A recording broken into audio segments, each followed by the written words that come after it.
Behold! The Sword of Power. And thank you very much to Merlin.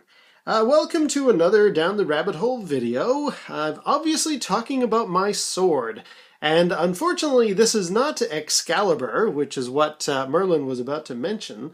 But this is surprisingly a magic sword with as much history as Excalibur, but I'm kind of getting ahead of myself. Let me just describe this. Now, first of all, I've already talked at length about the other medieval weapons in my collection. I talked about my Morning Star, which is really a flail. I talked about my actual flail, my battle axe, I've even done my chainmail, etc. So it kind of made sense I would eventually get to this, the sword that I have owned pretty much since the early 80s. This thing's got to be 35 years old in my possession, and it's not a real sword. It's actually just a decorative piece you would hang. I mean, I'm going to open it up out of this scabbard in a second. And you're going to see it's very lightweight. It just screws together. It's for hanging on a wall.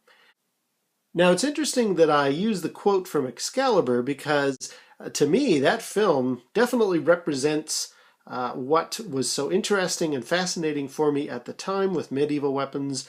I would encounter them in Dungeons and Dragons and wonder, what is a bill? Which obviously I've done that video already. And yeah, the sword, I was thinking to myself, yeah, I want to get a sword. I mean, I can't possibly get other things like a Morning Star or a mace. Many years later I would. But in the early 80s, when Excalibur was in the theater, and I was definitely playing a lot of Dungeons and Dragons at that time, I wanted to get a sword. I had to have one. And this is the one that I got. Now, I'm going to come back to this one in a second, but I need to kind of showcase what in my head was the kind of a sword I was thinking I was going to get. In the early 80s, I got this book. It's called Knights. It's by Julek Heller and Deirdre Heaton. It's got a lot of great stuff I've shown before, but in the middle of it here, it talks about the sword, how it's made, its various parts, the hilt, the grip, the pommel, etc. And this one, along the spine here, this is my vision of what a sword was going to be. I guess that's a broadsword? Not 100%. This is very much like Excalibur in the film. This was the kind of sword I was thinking I would like to get. Not some lightweight little rapier, not, a short sword kind of like, I don't know, seen in Clash of the Titans at the time. I wanted to get a real sword like this, and unfortunately the only thing I could find in the shop was this, which is interesting for other reasons, but at the time I just thought, well, if I have to get this sword, I guess that'll do. Now, I recently posted the video where I went through the Tower of London while in the UK this summer, and I checked out all the different suits of armor and weapons that they had in their display there.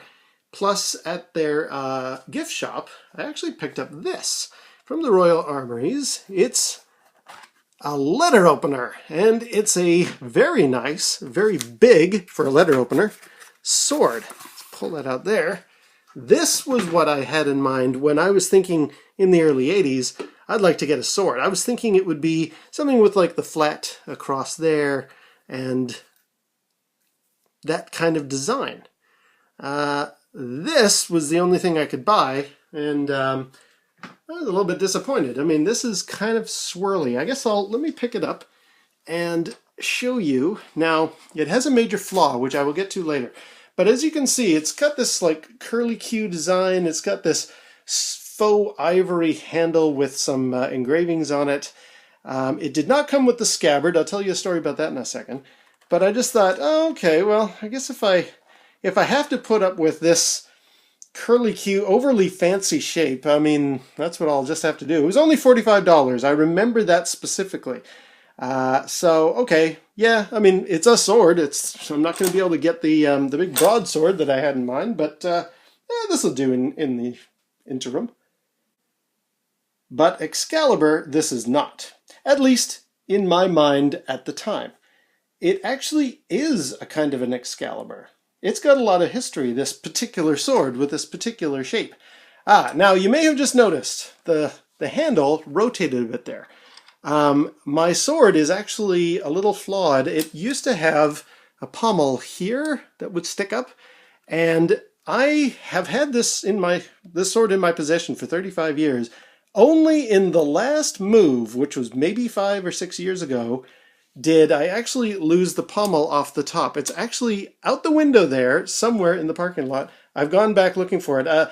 During the moving day, we were scrambling around trying to get bits in, and I'm going to tell you why this thing came off the top in a second, but it did, and I always thought, oh yeah, I'm going to go back out there and retrieve the pommel, and I left it a little bit too late. I have been back and forth in that parking lot. I cannot find the darn thing. So maybe in some strange mythical, the sword is missing a piece kind of a way, I've now contributed to another legend of the sword with the missing pommel on the end. We're actually somewhat lucky that it's even holding together as nicely as it is. You can kind of see this thing is just rotating loosely here. It's actually, here, I'll just pop this off. You can see that's the bottom of the sword itself. Like the blade is just attached to this little screw piece here. Why did it come off? Well, okay, when I first got this piece, it was actually very well put together.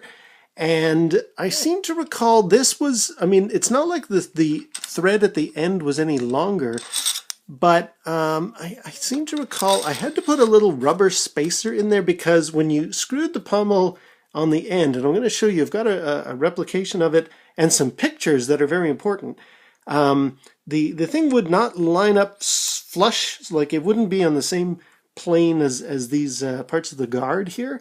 It would always be just that little bit off. So I thought, well, I'll put a rubber spacer down there, and that'll make it so that when it does finally screw into position, it's flush with the rest of the sword.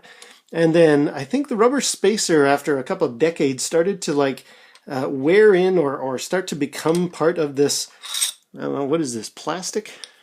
It's fairly heavy, actually. Maybe it's not ivory.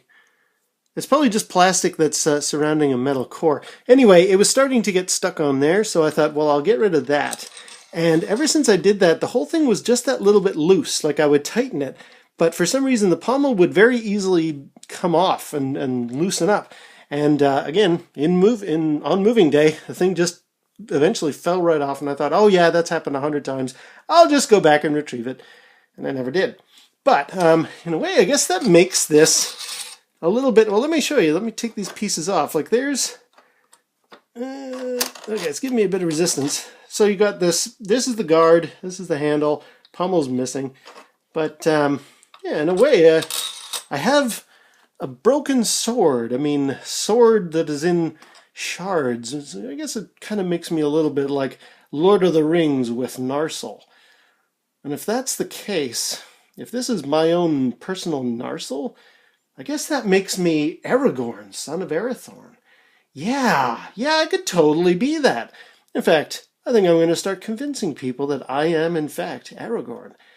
But as my sister has pointed out, okay, yeah, she's a big Lord of the Rings fan. If you're Aragorn, you're sure as heck not the cool Viggo Mortensen version. You're that one from Ralph Bakshi with, like, the short shorts? Yeah, that's the version of Aragorn you are. So, thanks for that. Anyway, okay, so yes, back to my sword. So, let's just try and retrieve, I'm going to try and pull this out of the scabbard. Now, where did I get the scabbard from? Well, it was actually, when I was living in England, I took the sword with me. Surprisingly, I think I managed to strap it to my bicycle or something, and that's why I got through customs. But it was always without a scabbard for the longest time. Now, where I lived in Cheshire, there was a nearby, in the late 80s, a nearby place, I've talked about them before, called Raven Armories. They are still around. And that's where I got my battle axe from. And I asked them, hey, I've got this sword that needs a scabbard. Can you guys make me one? And they did. And I don't think I sent them the sword. I think I maybe etched out this. You see there's like this little V shape here. I hope that comes out in the light. All I did, I think, was I kind of etched around the thing here with a piece of paper. I mailed that to them, and they then made this scabbard guessing. I mean, I gave them the length of the thing, but they kind of guessed whether or not this is going to fit. And you know what? It fits perfectly. In fact, this little piece, which I thought originally was just to hang it on your wall as part of your, because this is really just a decorative piece, I thought that thing's just there so you can actually hang it on your wall. It doesn't serve any real purpose historically. Found out that was very, very wrong. Get to that in a second. Yeah, even this slides nicely along the leather. In fact, that grips it and keeps it from coming out of the scabbard, so it's pretty cool. And you can see they did a nice job. They put this little belt loop on here, did some nice stitching with the leather there. It's two colors of leather. It really looks nice. I mean, they did a bang-up job. Now, I'm going to pull the sword from the scabbard, and this is worth noting, I haven't pulled it out of here in easily 20 years. It's going to be kind of difficult because without that pommel on the end, I'm going to have to do some very careful retrieving of getting the blade out of here. So bear with me while I do this. All right, let's try and get the sword from the scabbard. And this is not going to be... Oh, actually, it is coming. It is coming. Now, what's worth noting is there's actually engraved inscriptions on the blade itself. I hope this is going to come out in the light. There we go. There is it, the sword. I have not pulled this out of here, like I say, in 20 years. Come on. There we go. There is the sword. What a thing of beauty that is. Except for it doesn't have a pommel on the end. You'll notice, I hope this is coming out in the light, it says made in Spain, Artol, I guess. Armas de Toledo. There is a very important distinction with this sword being Spanish. I didn't even know this, but I'm getting ahead of myself. On the other side, yeah, hold still, hold still. Yeah, you can see it's definitely very prone to fall apart here. What's else? So we just got some nice inscriptions, some shield heraldic symbols. We got a couple of guys there. I really hope. Yeah, there we go. I'm trying to shine it in the light the right way. Beautiful little engraving, and that's like etched into the sword. Like that's not, you know, I can feel it as I run my finger across. That thing is raised there. Now let me show you since it's so easily wanting to come apart, let me just tear it apart here. So we've got our handle I've shown you before. There's the guard. And basically this is it. I mean, it's just a hunk of metal with a screw molded into it, or welded into it. It's and it's just a screw piece. This is just for hanging on your wall. Like, this is strictly a decorative piece. This thing would not stand any swinging at all in battle or anything like that. But what a nice piece. Yes, that is it. That's my Narsil. And I am totally Aragorn. But I will spare you the short shorts. Oh, and now that I put the sword back together, I did mean to show you. Let's just pull that off. Here is the handle. It's got some very nice, and again, I don't know if that is plastic. It doesn't make the sound of plastic. But the whole thing was 45 bucks. It's got to be plastic. Anyway, we've got a fellow with a shield here, but on the back is St. George and the Dragon, which is an English character. Well, actually, I think he's Turkish. I think if you go back and really research St. George and the Dragon, I think he was from Turkey. But why this is engraved on the handle of this particular Spanish sword is weird. And I'll get to that in a second. But let me put it back together. Many years later, I was in a novelty store and I did actually need a letter opener, much like that one I've shown you from the Royal Armouries in the Tower of London. But this is before that trip. This was many years ago. I was really surprised when I found a sword-shaped letter opener. Why was I surprised? Well, because this is it here. This is my sword, done as a letter opener. It's not quite the same size as that other one. Let's just retrieve that here for comparison's sake. I mean, they're definitely different sizes. This one's awesome. This one is also very good. But your average envelope, it needs a couple of slices to open it. Anyway, but what's important is, when I saw this, I thought, wait a minute, that's my sword. It's got the curlicue shapes, and it has the pommel. So I'm just going to show you. That is, in fact, let's, hang on, let's do a little close-up here. So I'm hoping that comes through. That is what the pommel looked like. It's a little bit in silhouette there, but yeah, if you can imagine that on the tip over there, that is exactly what the pommel looked like. this is my sword as a letter opener. So I thought that was odd. My sword has some kind of actual significance. It's actually based on something, I guess historical, maybe out of Spain. Now what's interesting is, back to this book, it's got some great stories about, like, not only does it show how swords are made, but it also talks about King Arthur, and you've got stories about Percival. And among these pages is a very interesting little entry. So yeah, some of the artwork in this book, in addition to stories about King Arthur, Percival, Lancelot, etc., they also talk about the vigil, how a knight prepares before going on a mission quest. Dubbings, how in the field of battle, quite often that's how knights were made.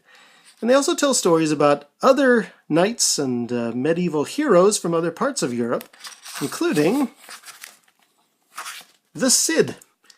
And I was always very impressed with this bit of artwork. I always thought, wow, they really captured an image of a knight with his, what would that be, a two-handed sword? Definitely not a broadsword. But he's looking very striking there, a moment of action. The Cid, that looks great. I wonder what that story's all about. And I read through it. It tells about Rodrigo de Bivar, who was a heroic figure in Spanish history, and became quite the legendary knight on horseback in Spain.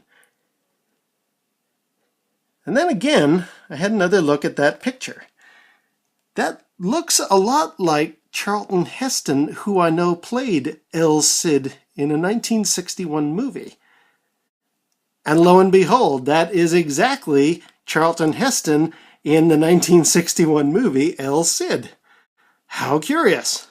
Yeah, there's a nice little description here about Rodrigo de Bivar and all of the things that go on. Here's more of his story, and a lady who looks a lot like Sophia Loren, who ironically was in El Cid in 1961 with Charlton Heston. Then I saw the movie, and I saw Charlton Heston holding the sword that is known to be associated with El Cid. It's called Tizona. And Tizona del Cid looks an awful lot like my sword. Don't you agree? Yes, as it turns out, this replica, this bit of decoration that you can hang over your fireplace, sold in Vancouver in the early 1980s, is actually based on Tizona del Cid. And I didn't even know that. I was shocked. It was only because of this little letter opener that I suddenly discovered, hey, my sword that I've been carrying around since 1981 or 82, I think it was, is actually the sword Tizona, which is displayed now in the cathedral containing the tomb dedicated to El Cid himself. Tizona really exists. And I've got a replica of it. And I didn't even know that. That's pretty mind-blowing for me. In addition, I'm going to just pick it back up again here. If it holds together. Oh, my narcil, hold together. It's actually a firebrand or fire stick is what that name stands for. And I think these swirly shapes on the grip are actually supposed to be flames. I think you can just about make out there. Crap, there is. Sorry. Narcil. Yeah, you can just about make out. These are actually little flamey shapes here. So this swirly grip that I wasn't terribly a big fan of are actually related to the fact that Tizona is a firebrand, a sword that is, in legend, contains magical powers and inspires fear in the hearts of those who are unworthy who try to wield it. It actually is the Excalibur of Spanish history. And I got it not realizing any of that. So, pretty impressive. Now, the real Tizona does not have this engraving on the handle. I'll show you some pictures here that show you what is on Tizona's handle. Very, very basic, very plain. Still an impressive looking weapon, though. Yeah, that is my sword. It may not be Excalibur to me, but it is based on an Excalibur of Spain. That's very impressive to me, and I didn't know that. But I'm very glad to have it in my collection, and I can consider it my own personal Narsil. I'm totally Aragorn, not in the short shorts. Right, anyway, until next time, we'll see you down the rabbit hole.